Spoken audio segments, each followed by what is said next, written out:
Bonjour à tous et bienvenue dans cette nouvelle chronique taraborienne. Alors une chronique un peu courte, un peu spéciale aujourd'hui. Je vais vous parler du retour de la partie du one-shot test que l'on a fait sur 7ème mer. Donc nous avons joué ceci, le kit d'initiation. Alors, que dire? Il y a pas mal de petites choses à dire quand même. Donc déjà, pour vous situer un peu la chose, donc il faut savoir qu'on a fait cette partie avec la table avec laquelle j'ai l'habitude de jouer, qui sont, bon an mal an, plutôt des joueurs quand même habitués à des JDR tradis et un peu plus tactiques. On peut citer des likes, Œil Noir, enfin bon, du JDR tradi avec des propositions qui en fait sont différentes. Alors, on a utilisé les pré-tirés en fait. Bon, nous n'étions pas 5, nous n'étions que 4, donc peut-être ça a un peu changé enfin j'ai été obligé de changer deux, trois petites choses dans le scénario, puisque le scénario est relativement équilibré en termes de pré-tirés pour qu'ils aient tous des petites implications, etc. Là, pardon, du fait qu'on en a supprimé un, bon, il y a des petites choses que j'ai un peu gommées. De la même façon, j'ai pas fait jouer toutes les scènes, j'ai fait quelques ellipses. Voilà, je voulais que la partie puisse tenir en fait sur un one shot de 3 heures. Donc l'idée c'était de découvrir le jeu et de mener la chose au bout. Alors force est de constater, pour en avoir discuté avec les joueurs, et puis c'est également l'impression moi-même que j'ai eue, c'est qu'on a été tous plutôt séduits par l'univers en fait. Qui là encore, donc c'est du Renaissance, on va dire. Renaissance, bon, c'est vraiment KPDP fantastique, avec une magie complètement différente, pas du tout la magie ancienne telle qu'on peut la connaître sur d'autres JDR, donc une magie que moi j'ai trouvé plus adulte, entre guillemets, et qu'on ne va pas utiliser non plus pour la même chose que dans le JDR traditionnel. Ensuite, les retours que j'ai eus par rapport au jeu en lui-même et aux mécaniques du jeu, en fait, c'est surtout ce qui a beaucoup plu, c'est surtout la proposition de jeu, en fait, qui est d'ailleurs sous-tendue par les mécaniques elles-mêmes et aussi par le scénario. Alors je ne veux pas faire de spoil, mais ceux qui ont lu le kit d'initiation verront sans doute de quoi je parle. C'est vrai que le scénario utilise à plusieurs endroits des trucs, on va dire, qui vont impacter le gameplay et la proposition, et qui ne sont pas purement formalisés dans les règles.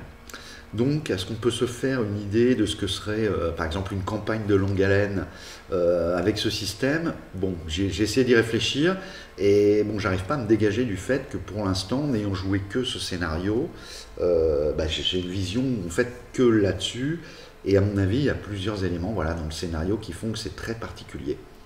En termes de complexité, on a été aussi tous agréablement surpris, dans la mesure où j'avais envoyé quelques notes aux joueurs pour qu'ils puissent se familiariser avec les règles de base. Certains n'avaient pas eu le temps de lire ça.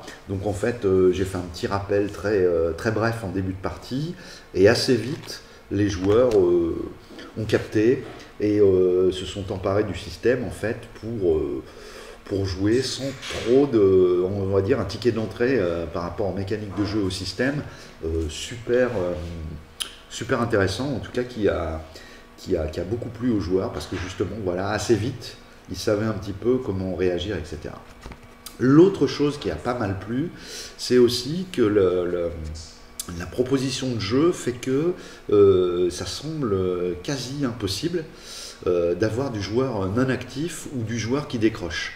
Le système et le scénario et les propositions qui sont faites font que les joueurs sont obligés d'être dans l'action, dans le roleplay de leur personnage, et hop, on se retrousse les manches et on y va. Il n'y a pas moyen vous savez, d'avoir ce joueur qui est là, qui rate pas une partie, mais qui est toujours dans un coin de la table, qui ne dit rien et qui va se contenter de jeter les dés quand il faut jeter les dés pour opter pour une résolution, qui va pas faire de roleplay, qui va être un peu une espèce de point mort qui apporte quelque chose quand même dans la dynamique du groupe.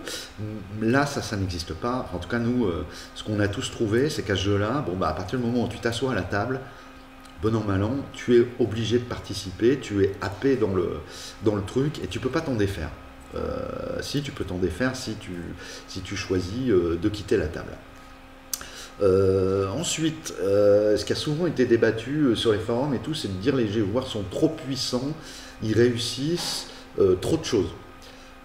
Ça ne nous a pas choqué, voire même on a trouvé ça plutôt pas mal, c'est-à-dire que ça vient créer là encore une dynamique qui fait que le joueur est content, parce que même si ça ne se passe pas vraiment comme il le souhaitait, il n'y a pas vraiment de choses qui échouent complètement. Donc le joueur, il arrive à faire des choses, pas toujours de la façon dont il le souhaite, pas toujours en tirant le maximum de bénéfices qu'il pourrait en retirer, en s'y prenant autrement, pareil, en ayant plus de chance lorsqu'il constitue ses mises après ses jets de dés. Quoi qu'il en soit, les joueurs ont trouvé ça sympa et ont trouvé que ça amenait aussi, je suis 100% d'accord avec eux, de la fluidité, pas de frustration.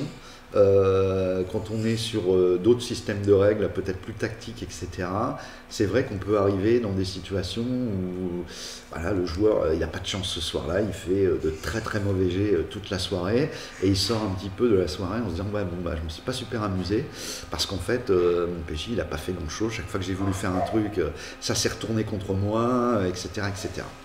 Alors malgré tout, en essayant d'analyser un petit peu le truc, de réfléchir à ce que ça pourrait donner sur une campagne de long terme, etc., de pratiquer ce jeu d'une façon soutenue, je pense que ça oblige, au-delà de reconsidérer complètement, enfin, je pars bien sûr pour notre table, hein, ce ne sera pas vrai pour toutes les tables, ça dépend aussi du passé des joueurs de la table et des jeux auxquels ils sont habitués à jouer.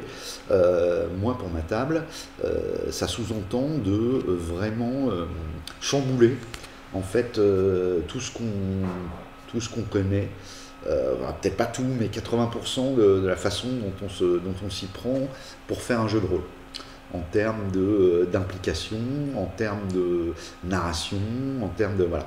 Et ça, c'est plutôt frais. Alors, ça nous a semblé frais sur un scénario. Pour ma part, ce qui pourrait me manquer, ce que je vois poindre, qui pourrait me manquer dans ce jeu, c'est peut-être un peu plus de tactique. Parce qu'à partir du moment où c'est très ouvert et en fait on est très très proche du jeu narratif, d'ailleurs c'est comme ça que l'auteur le présente, hein, il dit tout au début des règles, il explique que c'est un jeu pour construire une histoire ensemble. On a forcément des mécaniques de résolution qui sont non bloquantes, alors ça c'est super, c'est fluide, etc. Mais on a, j'allais dire, une diminution de cette petite adrénaline. Par exemple, quand le maître de jeu vous demande de tirer une initiative dans un jeu tactique, où là, vous savez que quel que soit le build que vous avez fait de votre personnage, si vous n'êtes pas bon pendant les 5-6 rounds de combat, bah, vous pouvez perdre votre personnage. Et voilà. Et donc il y a une pression qu'on n'a pas trouvé sur le one shot, c'était plus détendu. Alors c'est peut-être aussi ça qui fait qu'on a été plus qu'on a mieux profité en fait de la chose, hein, qu'on a été plus dans le plaisir vraiment de jeu. On n'a pas eu cette tension. Bon, moi je pense qu'à terme, sur une campagne moyen-long terme, ça va me manquer.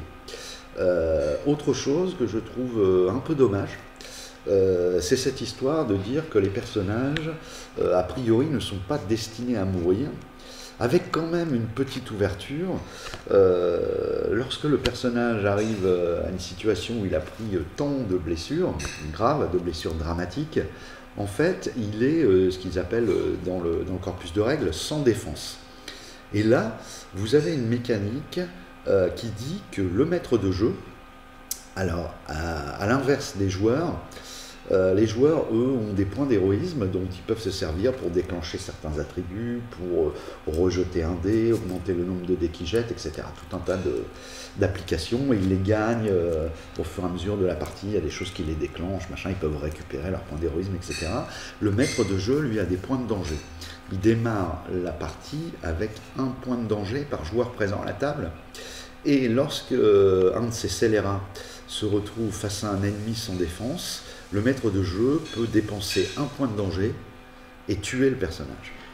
Alors, bon, au départ, pourquoi pas? Ce qui me gêne quand même, aussi parce que je suis maître de jeu, c'est que là, on n'est plus dans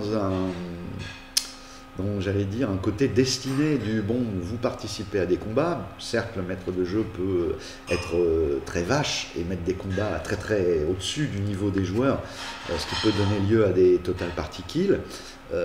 Là, c'est encore différent, c'est-à-dire qu'à un moment, je pense que ça peut arriver assez vite dans un scénario, vous avez un joueur qui est sans défense devant vous, alors soit vous ne choisissez jamais de tuer ce joueur, et là on tombe on s'enlève un pan, encore une fois, de cette pression, c'est-à-dire que les joueurs, si vous faites ça, ils vont comprendre qu'en fait vous n'allez tuer personne dans la campagne, et du coup la campagne risque d'être un petit peu trop camp de vacances, quoi.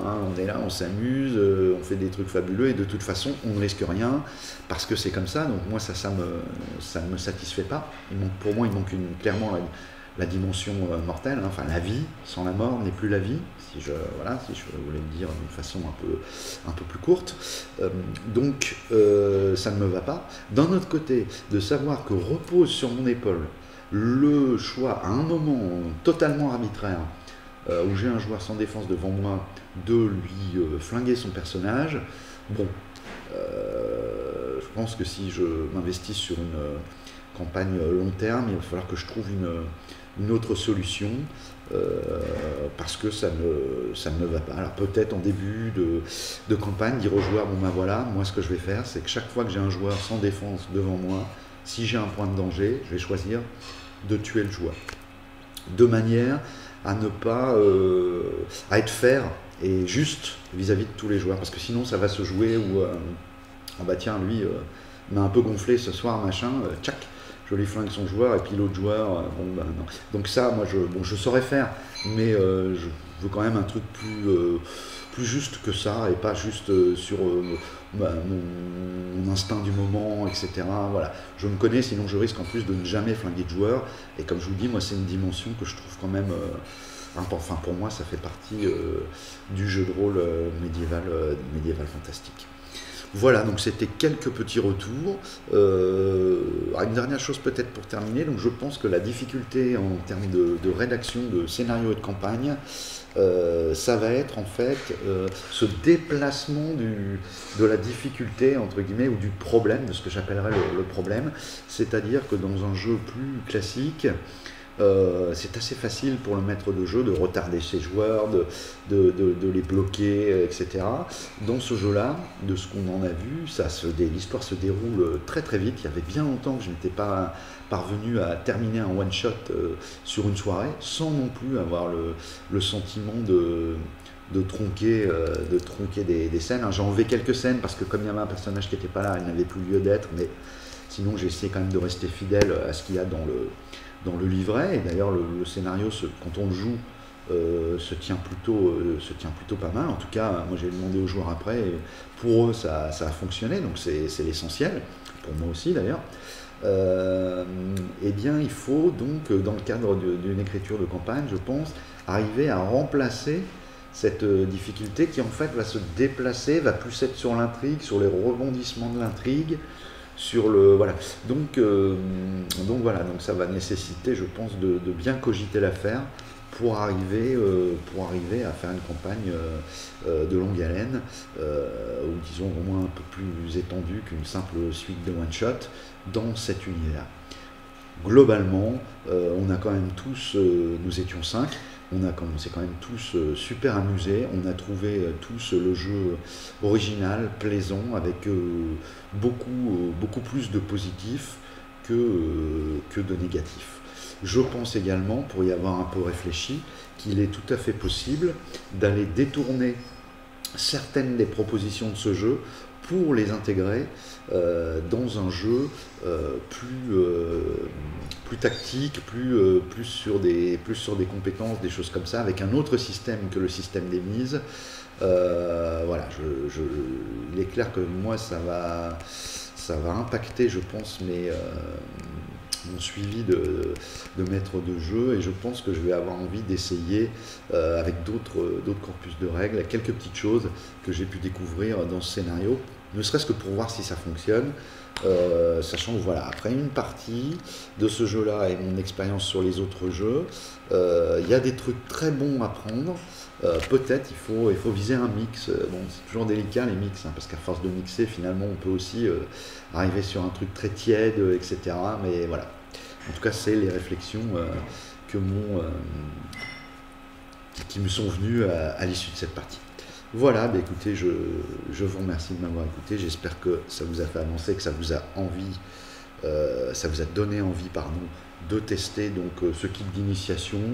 Comptez pour quelqu'un qui découvre le jeu sur le scénario en lui-même, si vous voulez en faire quelque chose, une petite heure.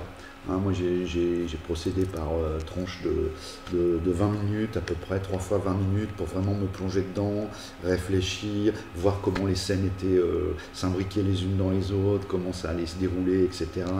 Il y a quelques PNJ qu'il ne faut pas rater, il faut un peu connaître certains trucs des joueurs pour éventuellement pouvoir les relancer, etc. Voilà.